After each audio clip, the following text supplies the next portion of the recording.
Welcome to Sideline Sports Podcast. If you're not on the sideline, it's not Sideline Sports Podcast.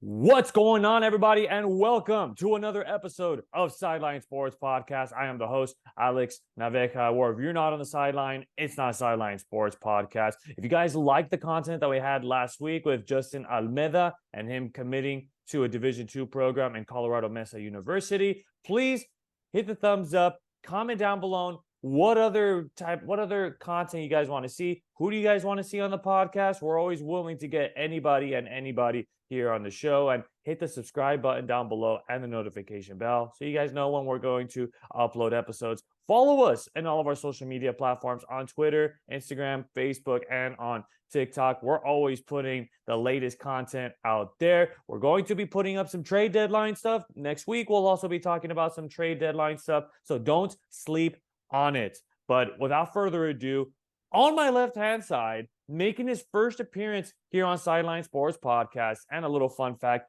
he has never been on a podcast before, been interviewed before in this type of setting, and we go way back to all you GAR baseball maniacs. He goes by Joel Casillas. He signed a contract with los Sultanes de Mexico en la Liga Mexicana de Béisbol. Joel, thanks so much for jumping on, man. I know you and I have been going back and forth and trying to make this happen, and it's happening. Yep. Thank you for having me. I appreciate it. Heck yeah, man. I'm super excited to hear about the grind and what it was like. Like I said, I remember when I was training there at GAR and you were with Perez and the UCLA Bruins and the travel team, and you were working out, and I was hearing about your grind and you just going through it. And man, gotta say, man, I tip of the cap to you, and look at where you're at now. That's so dope. Yeah, thank you. I appreciate it. It's for sure been a long journey. And I mean, to start the journey, right out of GAR, you get a Division I offer to play for CSUN. And CSUN, you know, it's a really prestigious university when it comes down to college baseball and the conference that they play in. They've got Long Beach State, UCI, UC Santa Barbara, and Cal Poly is always a good sleeper team. But I got to get the reaction. What was it like to get an offer to play at a Division I right out of high school? I mean, honestly, a dream come true. I mean, I had went on a couple visits to CSUN, and I didn't really know much about it. But when I stepped on campus, I was like, wow, this is beautiful. Like, this is better than I could have imagined. And went on 2-3, and then I got my offer and couldn't be any happier, honestly. Just getting that first scholarship is kind of like, wow, like, you know, all that work finally kind of paid off. It was definitely something that, you know, felt like it took longer than it should have been, but it was great at the moment and couldn't have been any happier. And what was that transition like for you? I mean, you went as a freshman. I mean, some people transfer from a JC and they go in their junior year, but you're a freshman coming right out of high school. And, you know, GAR baseball, really big baseball, a high school baseball school. And what was that like from the transition from CIF to NCAA now? I would think it would be like, I would say the transfer thing you said. Like, I got there and I think we maybe had 3 freshman pitchers and everybody else was like JUCO transfers. So everyone's already 21, 22. Yeah. So it was definitely like, okay, like, you're going to have struggles, but you're going to have to learn how to deal with the struggles and be the bigger person and just work your tail off, really. I think being around those older guys really helped, though, because you see their experience, and, you know, freshman year is never easy. Nah. You think, you know, like, hey, I was one of the guys on my high school team, you know, have a chance to compete right away at the D1 level. It's just, like everybody says, everyone's the guy at their school. Once you get there, there's no such thing as being the guy, you know. It's more like, let's get after it. Let's work on dealing with failure, and let's see what we can do with that, because you're definitely going to fail a lot once you get there. Right. And I bet you it kind of felt a little funny that you're the guy, clean shave, you have no facial hair, and you've got guys full on beards, mustaches in the NCAA level. You're like, sheesh, I need to get this grown out so I can blend in a little bit, right? The thing was, actually, we had a policy until the spring where We had to shave every day. We had to wear like collared shirts and pretty much look presentable in class. That was a big thing about our head coach Greg Moore at Season was you got to look presentable and you got to look professional. So clean shave every day, collared shirts. You had to tie the shoes, no backwards hats, no hoodies. And then we beat the team GPA record in the fall. So he's like, all right, let's grow it out. Everyone grew out the beard and stuff. But like you said, not really a beard guy. It's not something I could ever get. Yeah, you and your brother never were the beard type, always clean shave, always looking fresh all the time. So yeah, you gotta keep it going, right? You still gotta look like you're 21, right? Yeah. I mean, they say scouts like to see the younger guys. They don't want to see the beards because no facial hair means you look a little younger. But yeah, I got to work on that a little bit. Ah, there you go, man. You just gotta stay a little consistent. So once it came down to playing games there for CSUN, you finally got the taste of playing against some Division I programs, and you finally got to see some of the Big West competition. What was that like to play against some of those top-notch programs? And even, non-conference schedules, you could play against anybody. You could play against an Arkansas, an LSU. You could play against any powerhouse, really. Yeah, so actually, I did redshirt my freshman year, but I got to pitch in our fall scrimmage against Cal at Cal, which was honestly a different experience. 18 innings, and I did get to pitch the 18th inning. But even at the 18th inning, they had their guys like they had the Andrew Vaughn, they had a catcher that also got drafted. It's just like these guys are Pac-12 baseball and Big West baseball. It's different. It's not high school ball anymore. It's grown men. So even being a redshirt, I was able to dress out a couple games and I was able to watch from the sideline. And man, it's just different level of baseball. It's nowhere near high school, honestly. Once you think about it, everyone's a grown man. Like I said, the strength plays into a factor. The mental game is the biggest factor of the game, and just how guys handle their business is the biggest thing about it. And I imagine the game's a lot faster. It's a lot stronger, and the game just kind of speeds up. And you just gotta adapt or die, really. Like in the next level, you're a senior in high school, and now you're in the next level, but you're a freshman, and you gotta be like, all right, hey man, you gotta get with it. You gotta get with it. Sink or float. Yeah, I think that's definitely the biggest thing for freshmen when they get into college is, are you going to be able to slow the game down? The kids that can slow the game down are going to play as freshmen. The ones that can't usually are the ones that struggle, and they end up taking a year or two to get the hang of it. Because, like you said, it's high school. You could kind of step back and like take a second to, visualize and say, "Hey, I did this wrong. I did this wrong. Let's work on that." College, it's like, "Hey, you mess up one time, you might not pitch the rest of the year." Yeah, it's kind of a one-shot type of thing, and if you don't do very good, yeah, you're gonna have to start wishing for another opportunity. But you said you were there at CSUN for a year and a half, right? Yeah, so I was there my freshman year. I redshirted, and then I went back for the fall. Had a good fall. Could have been a little bit better velo wise, strength wise, but pitched well. And then talked to the CSUN coach, and he's like, "Hey, like you might pitch 40 innings out of the pen. You might pitch none." He's like, "I don't want you to pitch none." He's like, "Go to junior college and come back." And then kind of talked to a couple of junior colleges, and then I decided to go to Santa Ana. And from there, I was like, you know what? I think it was best for me not to go back to CSUN. Like, let's go find another school. I want to bet on myself, kind of. I don't want to just go back. And you know, I just felt like I had to go somewhere else. Felt like it wasn't the right place at the right time. Should have worked harder while I was there. I felt like, you get there as a freshman, you're overwhelmed with everything. There's just so much going on around campus and baseball, and it's just like, yeah, you want to have fun, but at the same time, you got to handle your business. And I felt like I didn't do a great job of that, so I needed a change of scenery. Right. And sometimes you just need to take that step back and you got to reamp yourself. And you know what?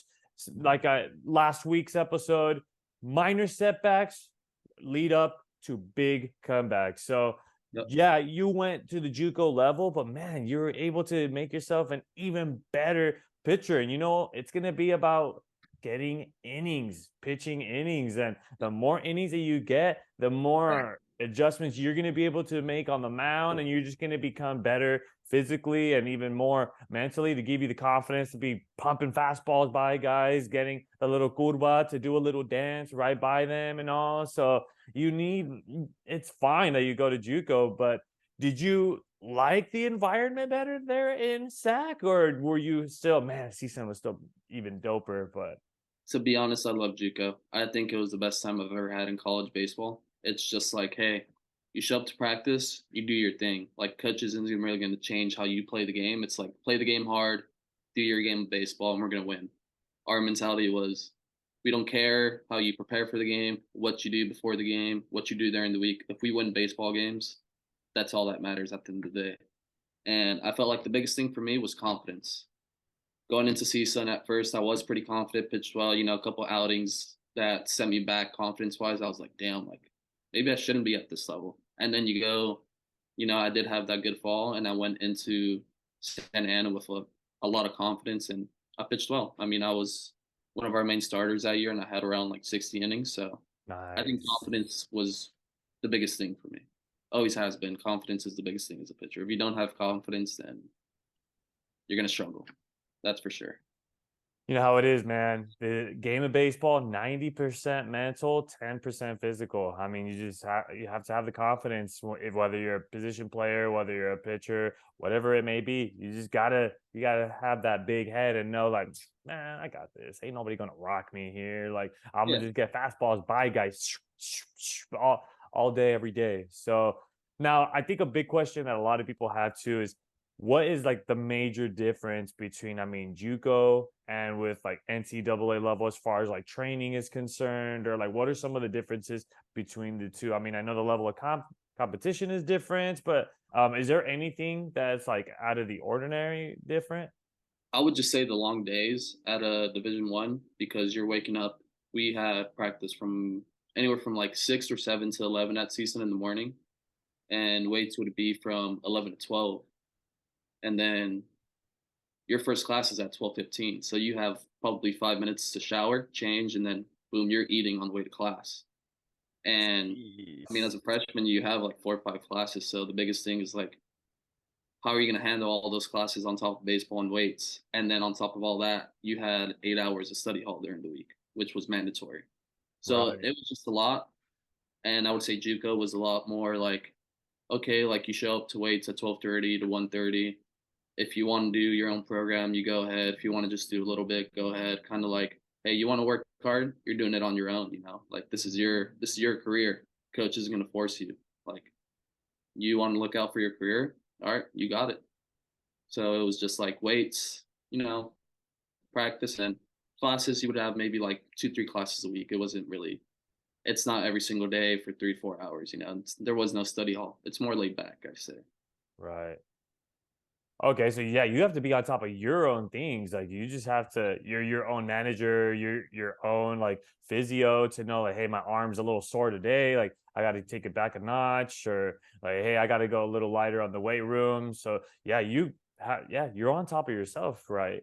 Yeah, I guess it depends like which junior college you're going to, but I would say like that was what we had at Santa Ana. And I was okay with it because I was good enough with the weights and the classes there. And I'd say another thing is classes at junior college are extremely easy compared to 4 year schools. Yeah. I think like going from high school to like CSUN, it was difficult. I mean, you have classes like chemistry, you're just sitting there for 3 hours and you have no homework. You just take notes and you have 3 tests all year. And you have to pass 2 out of 3. So it's like kind of on your own there. If you don't take good enough notes, that's on you. Yeah, and that's a tough transition too. If you want to put it into like the scholar aspect of things, to go from the high school level to now university, yeah, it's hard, man. Whereas if you go to JUCO and you kind of get your feet wet on how like college is like, the like registering for classes and doing the counseling and doing all of that, yeah, It's a lot. it's nice to do JUCO first, and then you go to university, and you already know, like, all right, yeah, I know what I'm doing. Like financial aid, that's maybe the only difference and such. Well, I would say that's another big thing is like JUCO is so cheap. I don't think I paid Yeah, in my 2 years. I probably paid like maybe 200, $300. Like that's it's ridiculous cheap. Like I wish I saw that perspective when I was in high school, because a lot of times when you're in high school, you're like, JUCO, like who wants to go there? And now Yeah. I tell guys all the time, I'm like, JUCO might be the best thing for you. Yeah. You No, get it's to absolutely true. It's absolutely true. One big thing is you also have to have a job. I mean, you got to find some sort of way of making some money. I mean, you can't be getting money from mommy and daddy. I mean, unless you're filthy stinking rich like that. I don't know. Do the Casillas family have it like that or what? We don't have it like that, but my parents do love me and they help me out. I mean, I would pretty much meal prep when I was at the house, and I had a friend that lived by me, so we would carpool every day to school and back. So, it wasn't like I was spending a lot of money. It was more gas and anything, but we split like 3 times a week. I would drive, he would drive the other days. So Okay. I still lived at home because it wasn't too far. So Yeah. I didn't really have a job until I got to Kansas. So Okay. Before we get to Kansas, what was in the meal prep? You put some carne asada in there, some milanesa, or what you got? probably it was usually like fish with rice, or like carne asada with rice and like potatoes, sweet potatoes. Honestly, it's always something with rice and like potatoes. Okay. You know what? I want to take a step back from like all of the college talk and all, and I want to talk about what are your type of rituals? Like if you know you're gonna take the bump, you got some starts. Do you have a ritual? Do you do something like maybe the night before? Because I've asked guys like, oh, I'll have a whole plate of spaghetti the night before, or like something crazy like that. Like, do you have anything crazy like that? I do. So I'm a reliever now, but when I was a starter, it would be like, okay, breakfast, lunch, eat something clean, and then dinner was, all right, I'm gonna have a big pasta with salad basically, and just hydrate with electrolytes. And then the rest of the night, I'm either gonna play a little bit of video games, or I'm watching a movie. Like Miracle is one of my favorite movies to watch before Mm. a game. It's just something that will like get my mind right, honestly. Something like Miracle, or like a boxing movie, something like that that just gets my mind prepared and takes me off of the game a little bit. And then I wake up in the morning and it's basically water, Gatorade, 2 eggs, and yeah, that's pretty much it. Honestly, it's nothing too special, but I do like to like watch a movie. Pasta and salad is always a big thing for me. Mm. Hey man, what's up? No arroz and frijoles, nothing like that. Like no tortillas. Like, hey man, come on, you're I mean, Casillas. You're not Casillas. the day before a game, no. On the weekends, for sure, for Okay. sure. You can't forget the Casillas roots, man. You gotta have the arroz, Yeah, frijoles, tortillas sometimes. You gotta add a little bit of that every so often. yeah, I know. I do. But I try to eat as clean as I can during the week, and then the weekend, it's like, all right, like we were good enough. Let's eat like carne asada, frijoles, like you said, tortillas, rice. Like let's celebrate a little bit from the week. There you go, man. So now you mentioned it a little bit. You get an offer to play some D2 in Kansas, and you go to Washburn University. Now you have another opportunity to be back in NCAA level. First off, before we even talk about the going back to that, what was Kansas like, and what part of Kansas were you in? Culture shock.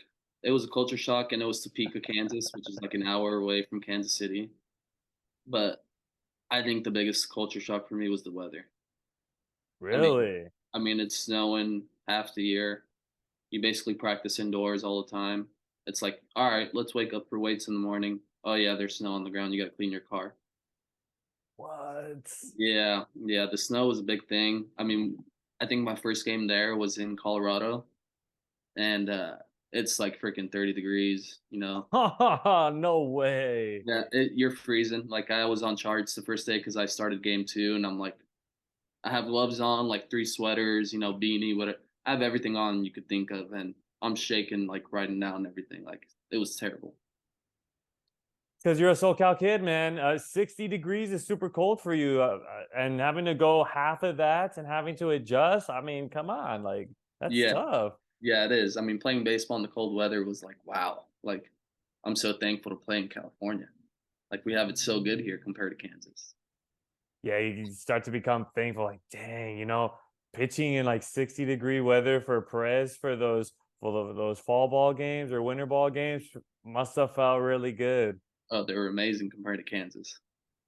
Man, did you ever think like, God, I gotta find some sort of way to like get some gloves to kind of help me pitch through it, some super thick thermos to be on the mound and be just pumping guys out? To be honest, I'm not a big sleeves guy when I pitch. I would wear them, but Ah, like when I'm pitching, I don't like to wear like even a shirt under the jersey. I just go plain jersey. And I think what helps me out the most is I'm a big caffeine guy. So oh, I'm drinking a lot of caffeine, before the game. So that warms me up a little bit. And once I get the caffeine going, then I'm good to go. It's just after you're done pitching, you're like, man, this is terrible. like you just start crashing after your outing? Yeah, after your outing, it's just like, all right, the weather's getting to me, like the caffeine's wearing off, like this does not feel good. But at the time, you're like, you don't really need a sweater, gloves, or anything. It's just like, give me the ball, let's get going. Okay. Okay. So it was a pretty big culture shock for you.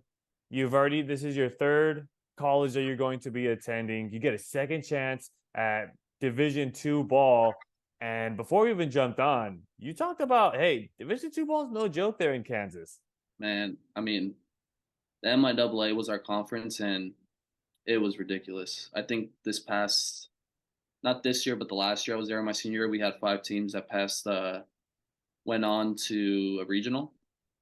And man, I mean, even the sixth and seventh teams in those conferences, they're still dudes throwing 94, 95. You're just thinking, like, what are these guys doing out of Division two? Like, Right. Yeah. yeah. And I think my first year, we had about like 3, 4 guys get drafted from our conference. And it's just like, man, there's some big country boys out here. Like, it's no joke. It's not like, D2s in California is good too. And there's a lot of good competition. But I think the biggest difference is like, they play small ball out here in California. Out there, it's like, all right, we're gonna hit the ball as far as we can and throw as hard as we can. It's no joke. And you were talking about the ball carrying a lot out there and just the velocity of pitching is no joke. Yeah, Really equaling to Division I velocity, if you think about it. yeah, yeah. No, there was each team had a guy that was at least sitting low to mid 90s. I mean, it was it was like, all right, this guy was either overlooked or he was a late bloomer. Right. I mean, and then even guys that were hitting the ball too, maybe velocities, like hard hit percentage, maybe pretty high, like maybe in like sitting 95 off the bat, maybe even like 100, Oh, easy, easy, 105. especially with the wind out there. There was, I remember my last year, there was a game where we had like 28-mile-per-hour wind. It's like you put it up in the air, it's gone. And then I think that game it was like 25-23. We ended up winning. What the heck? How Yeah, fast did you say? 28 miles per hour. Oh my God, that's Yeah, insane. You could yeah. just legit just dip and get the ball up in the air and let the wind just kind of take it, carry It it. was it was like a pitcher's worst nightmare. And I got to pitch that game, and I'm like, all right, I'm just going for strikeouts. I don't even want them to touch the ball because if they do, it's gone. Yeah, I'm assuming there were a lot of pitches at the knees, so they don't get kind of like barrel to lift it up or anything. Yeah, it was more like knees and corners. I did walk a couple guys, but I'm like, I'm okay with walking here. Like, I'll take the walk over a couple home runs. Right. So I know a little while ago you talked about the culture shock as far as the weather is concerned. I know Kansas is kind of more in the Midwest. Did you get to go to any honky tonks or anything like that, or check out any line dancing classes or anything? I mean, I didn't really go out too much out there. I would hang out more with teammates more than anything. I did get Okay. to go to a Casey Donahue concert. Didn't really Oh, know, okay. I didn't really know like any of his music or anything, but I was like, all right, like it's one of my buddy's birthdays. Like, let's just go see how it is. Okay. Don't know if I'll go to another country concert. Not my thing. It wasn't bad at all, but it's definitely different for me, being Yeah. Mexican and going to country concerts. Like, Yeah, yeah. Hey, but it's a normal thing now, man. A lot of Mexicanos listen to country now. I mean, you're talking to one right now. I mean, I listen to country yeah. periodically and all that, but here's another big question. Did you buy some boots at Boot Barn or anything? Or No, no, no, no. no I buy boots? boots.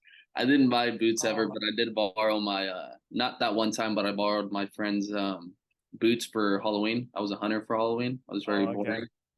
Okay. But but yeah, I think the coolest thing out there that I got to experience was a Kansas State football game.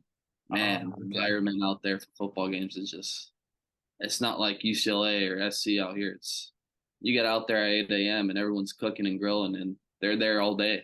No one leaves the stadium. There it is. They live there for the day, and they are Die dedicated. They are hard, die determined. fans, die Yeah, hard fans. yeah, they tailgate crazy. I mean, I know. I mean, a lot of people love the USC, UCLA football here, but I know out of state they take it It's different. super serious. It's just it's way different. Like I've been to UCLA football games since I was a kid because my dad worked there for 30 years, and man, Kansas State versus OU is the game I went to, and Ooh, it was amazing. okay. Did you get to check out any Chiefs game at all while you're out there? I messed up. I mean, I should have gone. It was only an hour away, but I'm like, do I really want to sit in the cold right now? No. Probably not in the snow. I'm sure they played in snow when you were there. Yes, yes, they did. That's that's wild. You already pitch in that weather. Now to just sit there like this in like a Yeah. coat. Sitting in the snow is not fun. Playing in the snow, it's like, it's not too bad. It could be worse, but sitting there and not doing anything, it's miserable. Yeah, exactly. What about a Royals game? Do you ever get to check out Kauffman Stadium at all? I didn't actually, but my parents got to go when they visit me. They went to go visit me for senior day, and Okay. so my pops went to go with my mom actually, and he said the stadium is beautiful. Okay. And I know Kansas is pretty well known for their barbecue too, right? I mean, they make And some pretty bomb barbecue out there. best barbecue you could get is in Kansas, no Okay. doubt, no doubt. It's just amazing. Did the diet change at all when you were there at Washburn University at all, or with the barbecue? I was more of a cooker than anything else Ah, because okay. I mean the Mexican food is not great out there to be honest. It's not bad. It's just not like when you live in LA, it's like living in Mexico almost. Yeah. The food is just bomb. You go Yeah. out there and I'm pretty much I was cooking 4 or 5 times a week. Bunch of Okay. really just ground beef, chicken, stuff like that, steak, Ah, okay. like More. lean meats with rice. Okay. Okay. So as far as Washburn is concerned, how was the experience like that for you? I mean, where would you rank that as far as the three institutions that you've played for?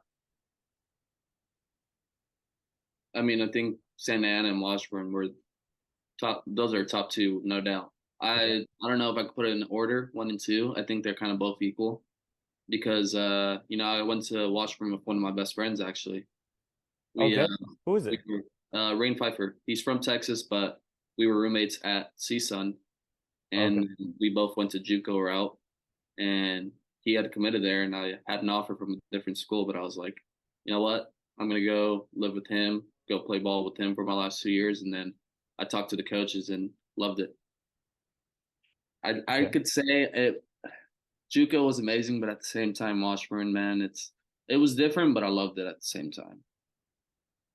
It Okay. was just, it was just like getting to go to war with your brothers every day. It's different. Right. During your time with Washburn, did you ever make it to a regionals appearance? You guys make it to the postseason? Yeah, so my first year we didn't. We missed out on we have like the MIAA tournament, so like it's the Pac-12 tournament like what they do out here.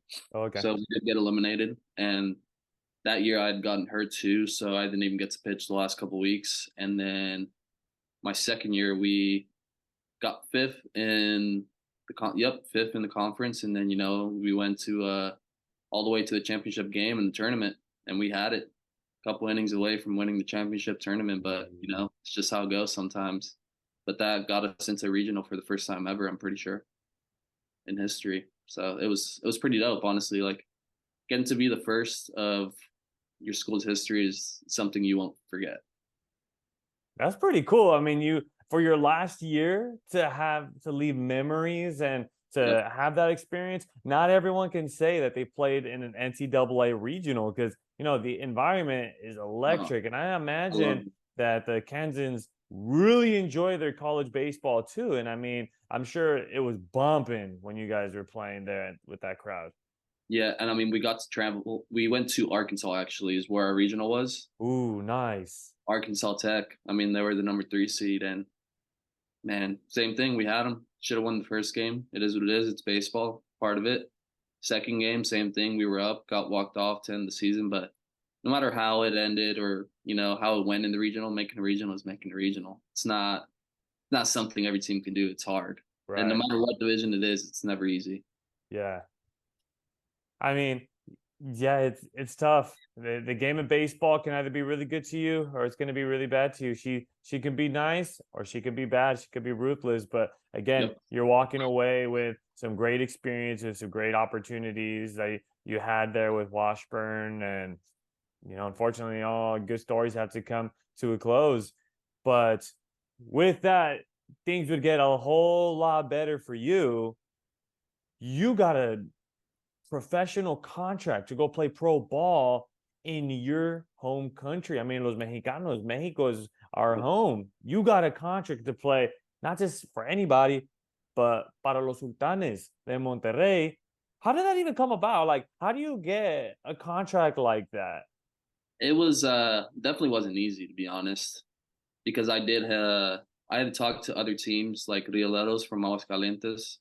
So after pretty much I was done at Washburn, I the so it actually wasn't as easy as I thought it would be. It was a lot tougher than even getting a Division 1 scholarship, honestly, or Division 2, whatever it is. It's just like I got home, I got sick. I lost 20 pounds, didn't lift weights for a while.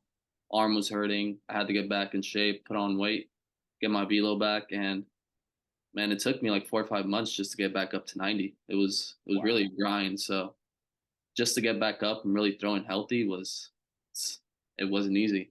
And then there's a thing called Zone 22 games.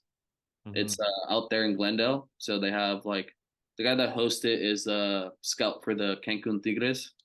Oh, cool. Okay. Yeah, so he invites like a bunch of guys that are already signed to like Tigres or Monclova or Leon and a bunch of different guys from the Mexican League that live in LA or near. So basically, you hold scrimmages against each other, and there's always scouts going. Like, my dad actually got to meet Fernando Valenzuela. You want to go? Nice. Yeah, he goes to the games, and because he's the owner for the Tigres, and he goes to the games, and the scout was like, "Hey, like, he's here to watch all you guys today. So like, we don't know who's starting, but just somebody take the ball." So I was like, you know what? No warm ups or anything. I'll like just give it to me. Pitched well. My dad got to talk to him. They wanted to see me more. And then, well, that day is the day I got offered my contract to Sultanes. So it's like it's kind of a weird way, but so my cousin's husband, his brother is a scout for Sultanes, and I talked to him before, and he's like, "Hey, just once you get back to 90, send me a video." Sent to him, boom, contract that day. So Wow. yeah, A lot of cool experiences, man. And just the fact that like you knew the right people, and just the fact that takes a lot of guts for someone to just be like, "Hey, we need someone to take the ball." You said, give it to me. I got it. I've been here before, done it before, and that's just crazy. That is mind-boggling. Your dad meets one of the greatest Mexicanos that have ever played the game of baseball in the highest level of competition in the world, and the fact that like a scout comes up to you and you get the contract right there, man, mind blowing, yeah. I insane. mean, it was definitely an opportunity. I was like, okay, like I'm the first one to take the ball, and if I do well, this is an opportunity that I could take advantage of. But the scout wasn't in person. We just sent him the video, and it was boom. There's your contract. But the scouts that were there was, like I said, Fernando was there watching, and then I got to talk to one of the scouts for Tijuana Toros. So I talked to him also, and they were also going to offer a contract, but I decided Sultanes was the best fit. I mean, Monterrey, I haven't been yet. Hopefully, I'll be there this winter, but it's beautiful, and the team is it's a team you want to be on for sure. Right. And I think that was going to be my question. Why Monterrey over Tijuana? I mean, were there any other reasons that went into it? Um, I just felt like Tijuana don't really give the younger guys a chance either. So like, if you're not really a veteran, it goes with our team too sometimes. But if you're not a veteran or like Tijuana gets a bunch of pro guys that come from the MLB. So if you're not really a guy with a resume with being in the minor leagues or something like that, you don't really get a chance. It's kind Right. of Okay. So it's kind of you're looking for more of the opportunity-esque route, and you felt that the Sultanes maybe had more opportunities that they're going to offer you, give you more innings. yeah. I mean, not only that, I just felt like they probably are. From what I heard, they might be a little bit better at developing guys. Okay. So Maybe that more was of a winning culture too, right? Yeah, yeah, for sure. I mean, it definitely speaks on their behalf. I mean, it says something. I mean, being around a winning culture kind of motivates guys to kind of want to play them even more. I mean, if I'm correct, 10 championships para los Sultanes. Honestly, I don't know. I haven't really checked up on it, but I'm sure you're right. It seems about right. 10. I'm honestly looking at their Instagram bio. Like, it's not like I'm talking like I know. I'm just looking at the bio. It says 10, so I'm just guessing. Yeah, then 10 it is. I haven't even checked up on that. So now we got to ask the big question. How was the transition from living from the US to now having to go to where is their minor league affiliate or where is their minor league facility located for Los Sultanes? So usually we play in this league called Liga del Norte, which is like anywhere from like Baja to St. Luis is not St. Louis, but St. Luis over there in Mexico. Right. And it's like it's the minor leagues basically. And you have a couple fields, you go travel. Well, for some reason there wasn't enough funding, so that got canceled this past year. Ooh. So I had to I was in Jalisco for 2 months, basically throwing a wall, working out every day. I was just waiting for a call or something like, hey, you're gonna go here, you're gonna go there. We had no clue where our league was gonna be at all. And then boom, last minute, hey, we're gonna have a league in Tabasco. You're coming. I'm like, okay, cool. I'll see you there. And so yeah, we got to play in Tabasco and it was awesome. Except for the heat. It was not awesome, but something you gotta deal with. It's once you're a professional, it's your job. You gotta show up every day. Yeah, man, you have a contract now, you're getting paid to play baseball. I mean, that's your office. Like how many people can say, "Hey, I get paid to play ball." Like you could be in an office making phone calls, doing something, but you're playing ball. Yeah, no, I mean it's definitely a dream come true. I mean I can work whenever I want, but I'm throwing until I can anymore. I'm taking advantage of the opportunity for sure. Right. So, what was the minor league season like? I mean, this is your first time playing pro ball. Hmm. What was the difference of the competition like? What was it just like to be in that environment? I would say the only difference it was from like being in college to going there was the age range. So like our youngest guy on the team was 16, Oh, what? anywhere from like 16 to 23, and then I mean I was the vet of our team. I was 24 Oh, age wow. wise. Okay. But other teams that have older guys, it just depends on like who's on the reserve list or like who's developing with them. It kind of depends on the team. So I would say like just the age range is a lot different in the way you prepare for a game. It's like okay, we play at home, we play at 7 p.m. All right, like you wake up for breakfast, let's go to the gym.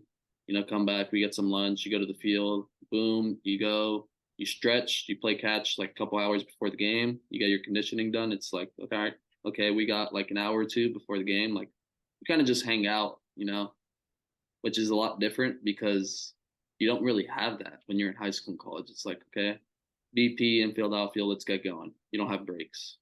Right. Go, go, go. Yeah, so it's kind of like getting your own routine. You kind of have to get the hang of it. And I think I had a pretty decent plan with it. I think the biggest thing for me was just sitting there for an hour or two. You get kind of bored. Yeah. What do you do for that amount of time? I was a big pepper guy, or just hitting fungos or doing something. Just Just helping out some way, somehow, right? yeah, throwing med balls, before the game, getting my body ready, playing pepper, doing something, just something to get me moving. I don't like sitting around too much. I like being active more than anything. Yeah. Okay. And you're a reliever for their team? Yeah, I was anywhere from like the seventh or anywhere from like the sixth to eighth inning, late inning guy, like 1 or 2 innings, sometimes three, but mostly 1 to 2 innings. Okay. And I think, man, I completely overlooked this question, but like, how come there was that change from you eating up innings as a starter and now being a reliever? Is there any reason why? Velo change. Ah, okay. So coming out of high school, I had hit 88 once, but it wasn't like, all right, I'm hitting 88 all the time. I was just a natural cutter guy. Yeah, I Hmm. would be like Mariano Rivera, just throwing 10 miles per hour slower, basically. Ah, okay. So it had been that way through Division One, through JUCO, and then I got to back up a little bit during COVID. COVID helped me out a lot. I was working at my uncle's carniceria, Oh, and okay. Yeah, so I was working there, and I was working out every day with one of my buddies, which he's actually related to Sergio Ramos, so he knew a lot about like working out and baseball stuff. So he helped me to lose like 25 pounds, and I got the velo up a little bit, but it wasn't enough. So like I said, I went to Washburn as a starter. That one outing, like I said, could change everything. One bad outing, boom, you're to the pen. And then it was just like, all right, like this cutter thing isn't working anymore. So my pitching coach and I went there, like, let's try to throw a four seam.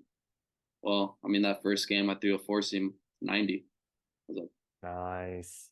wow, I just went from 84 to 90 within a week. Like that's something I would have never imagined, you know. That's And insane. yeah, I mean, my pitching coach Kansas was amazing. His name's Jordan Cooper, and he played like 8 minor league seasons, got up to AAA with the Guardians, and he was a player's coach, and he had his mind for pitching is just different. It's like one of the best pitching coaches I've ever been around. Without him, I wouldn't be in the position I am today, for sure. Okay. I So mean, that it was, helps out. yeah. But the biggest thing was velo wise, like, okay, you could throw 80, 45 for a couple innings, but like once you get that velo up and you're not used to it, it's kind of like, all right, you're more of a 1 inning, 2 inning guy. Right. Okay. I mean, I think it helps out when you have a coach that has really been in the gridlock through minor league baseball. It's such a grind, and it's a lot of coaching, player development there in Yep. that level. So I mean, it's cool that he has all that wealth of knowledge and he's able to give it to pitchers like you and others and be able to learn from there. But what's the talent like in the minor leagues for Los Sultanes de Monterrey? Is it like the level of competition pretty good, or what's it look like? No, it's pretty good. Like those 16-year-olds that are on our team, man, some of them are going to be MLB prospects one day. Like they're there for a reason, you know. It's not like, hey, they signed you to go play over there. It's like, hey, you're going to go develop. You're going to get stronger. You're going to get some ABs. Like we have this one 16-year-old kid. He's like 5'6", man, but he can ball. Like these kids know how to play. I Mhm. think that was the difference. But the other teams we had played were more age-wise, just more veterans. Like the team we lost to in playoffs were more. They have a lot of pochos. If you know what that, you know what a pocho is, Yeah, right? of Yeah, course. Yeah. us. So they had a lot of pochos and they had a bunch of veterans. Like they had a dude that was like 32 on the team. Dang. So, but the Okay. competition is good, man. I mean, there's some teams where like you miss middle, you're gonna pay for it. That ball Yeah. probably comes back. Yeah. Hey, you telling me you can't speak Spanish or what? I do speak Spanish. Oh, okay, no, but like, do you speak it fluently, or is it kind of like, No, ah, man? no, it's not that bad. I wouldn't say it's fluent. I wouldn't say it's bad. I'm like in the middle. I mispronounce a Okay. couple words every once in a while, but I know how to hold sentence. Oh, okay, because I was about to say, man, how are you making it by over there? No, no, no. It's Oh, not. I okay. mean, no, they make fun of me every once in a while. They call me gringo, but I know how to hold a conversation. I know what I'm saying most of the time. Yeah. Hey, man, you and me both. I mean, look at me. The full-on gringo right here from Yeah, Jalisco. yeah. No, it's definitely. I mean, they do try to help you out, which is good because they want to know English too. Right. It's like I'll help you in English, you help me in some Spanish type of thing. It's like you gotta talk to them in Spanish to answer to you in English. Yep, exactly. So, I mean, this might be a dumb question, but like, what's the goal for you, man? I mean, do you, of course, it's to make it to like the Sultanes in Monterrey, but beyond that, like, do you just want to be in Monterrey and play La Liga Mexicana, or do you want to get an MLB contract, or like, what is the plan for you? What do you want? Well, I mean, obviously the dream is to always MLB. You know, it's Yeah. everyone's dream when you play baseball. But like right now, year to year term is my biggest thing is, you know, being able to make my debut next year, hopefully with them, and then, you know, staying with the team. And then if I do well there, then playing Pacifico, which is winter ball in Mexico, which is, you know, where Chatos play. It's something Nice. I've always been to games, I've always seen, I'm like, man, like this would be awesome to play in. Like for now it's those two, and then from there, you know, you got to do well to get an MLB contract. You know, it's tough. You know, I only top 92 sometimes. It's not enough anymore with all the arms that, you know, guys are up to 100 regularly. It's Yeah. ridiculous. It's not easy anymore. You got to be special, stand out, but just keep working. You know, hopefully make my debut, be with the big team, and see where it goes from there. I mean, there's a lot of guys that get contracts right out of the La Liga. I Yeah, mean, look at Victor Gonzalez for the Dodgers. I mean, was playing pitching for the he was pitching for Los Charros. Now yeah, he's playing for the Dodgers. I mean, Max Muncy, he was playing there for the Charros too, and now he's with the Dodgers. I mean, he was with Oakland, and now look at him with the Dodgers. He was a nobody.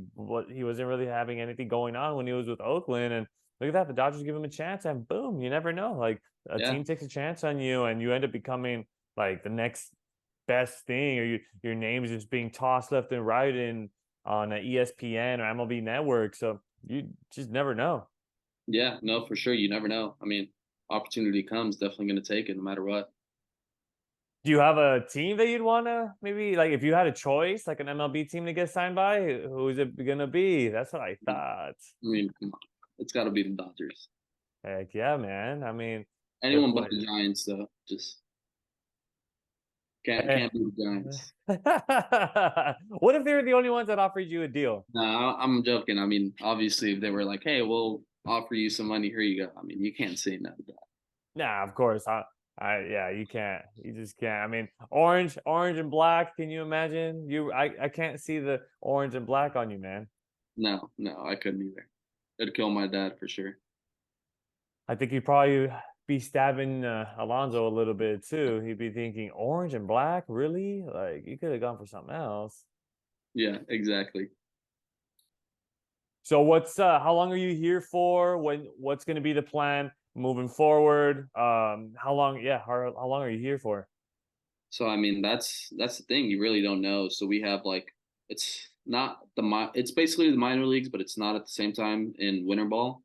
So in winter ball, I am a foreign player basically because I'm dual citizenship. So if you're not from Mexico and you weren't born in Mexico, you don't count as Mexican. Oh, So okay.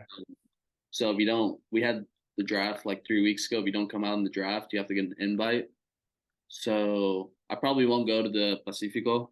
I mean, you kind of have to be with the big team to get invited there. But they have it's called like the Interval League, which is it would be probably in Monterrey, and you play against all the other teams at the big stadiums. Hmm. So if I do get invited there, I probably have like anywhere from a month to 2 months here, just working out, staying in shape, and then boom. The only bad thing is don't know if I'm going yet, and if I do, they call you basically a week before, like, hey, you're coming. It's not like, hey, they tell you a month before, like, get ready. It's like, nope, you stay in shape, and if not, oh well. So you really just have to be working out all the time, be playing catch on the regular, and just kind of be ready at this point, be ready for Yeah, the call. yeah. I mean, I kind of just took like 3, 4 days off after playoffs, and then I got home and been working out, been throwing every day. Not gonna stop, gonna keep throwing. To live hitters or whatever, just to stay in shape. Because if you stop and you get that call, man, you're asking for an injury there. Brutal. That's brutal. Yeah. Are you still tossing there at Gar, or do you have like a little facility? Yeah, I gar. So I work out at some place called House of Power in Hudson Beach, which is Okay. amazing. Trainers are great there. Love it. It's 24 hours.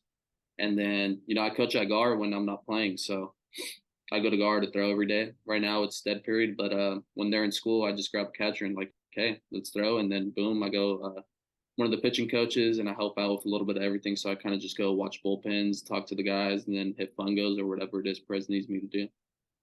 Oh, nice. That's cool that you still keep in touch with Perez and you kind of still help out with that. Yeah, yeah. I mean, I got to be with the varsity team this past year, my first year coach, and it was pretty nice. Was just really the guy that was like infield, outfield coach. Would hit the fungo, and then I would help the pitchers a lot, but like I would kind of be like more of a, let's say, players coach. I'm not one that would like really get on them and start screaming or anything. I like taking kids to the side, like, hey, you need to do this better. You're not doing this very well. Like, let's work on this. Mhm. Sometimes you got to take kids to the side instead of yelling. You could Right. yell at certain kids, but it's not really going to do much.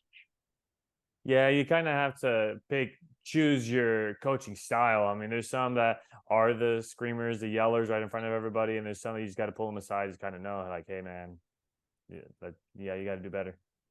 Yeah, yeah, no, I love coaching though. I mean, it's definitely something that I'm want to do in the future, but as of right now, playing is a lot better. I mean, just playing baseball and coaching is for after baseball.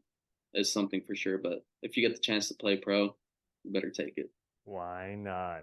I'm going to finish up the show with this last question. You mentioned coaching. What level would you want to coach in?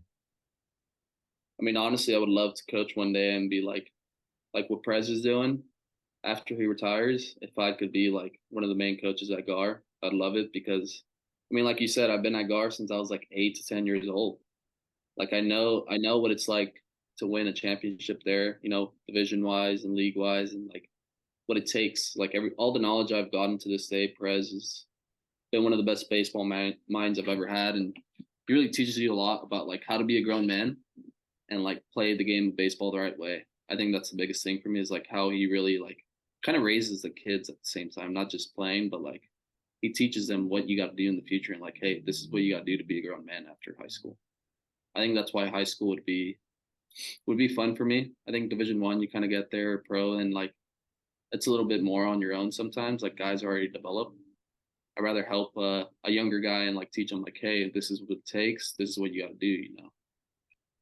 Right. So there you have it, guys.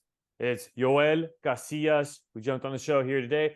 Talked about his grind to get to Division 1 ball, to go to JUCO, from JUCO to go back to the NCAA and play some D2 ball out of state in Kansas, and talk about his first season in the minor leagues para los Sultanes de Monterrey. That's all the time we have left here on Sideline Sports Podcast. We thank you all so much for tuning into this one. If you guys liked it, please give it a thumbs up. Comment down below who else you guys want to see. If you guys have any questions for Joel, I'll be more than happy to send those over to him. If you have any other questions that you guys may have, I'll put his social media handles down below so you guys can give him a follow and stay up to date with his grind. And also hit the subscribe button and the notification bell down below. Trying to get the best content out there, looking for the next biggest stories around the area here in SoCal. If you guys have any ideas as far as players are concerned, let us know. I'm all ears as far as who you guys want to see here on the podcast. Follow us on our social media platforms on Instagram, Facebook, Twitter, and on TikTok. We're going to be talking some trade deadline moves,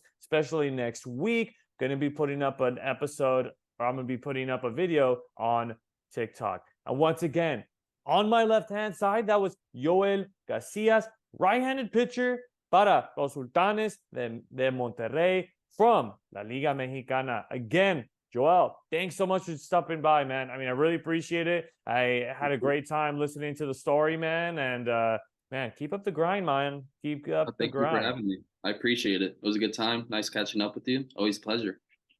Heck yeah, man. Whenever you want to jump back on, you know, you just message me and I'm always going to find a spot for you here on the show. Yeah, thank you. I appreciate it. Let me know. Well, my name is Alex Naveja, the host of Sideline Sports Podcast, saying thank you so much for tuning into this one. If you're not on the sideline, it's not Sideline Sports Podcast. Hasta luego, everybody, and enjoy the MLB trade deadline.